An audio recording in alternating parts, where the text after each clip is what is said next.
Magandang gabi po sa lahat.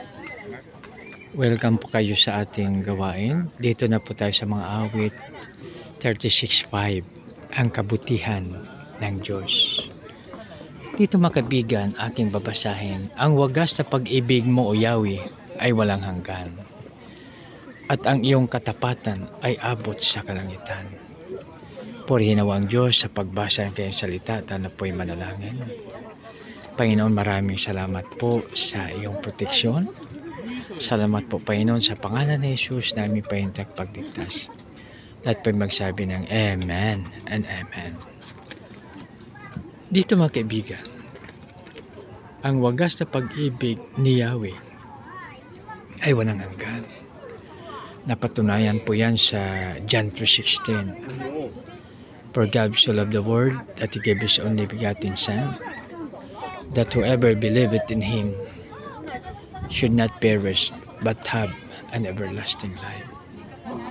Sa pangalawa, at ang iyong katapatan ay abot sa kalangitan.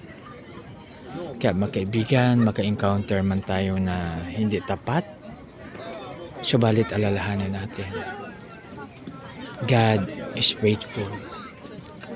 Tapat ang ating Panginoon sa bawat isa sa atin. Kaya we need not to worry, no? So huwag tayong mag-worry, huwag tayong ma-stress, dahil ang pag-ibig ni Lord sa bawat isa sa atin ay hindi basta-basta, at ang kanyang katapatan ay abot hanggang hangin. Kaya no need to worry po, no, na tayo ay mag-worry pa, dahil ang Diyos ay love na love po tayo at tapat siya sa atin. Isang magandang gabi sa lahat. Tayo na po'y manalangin. Panginoon, marami pong salamat sa iyong pag-ibig at sa iyong katapatan.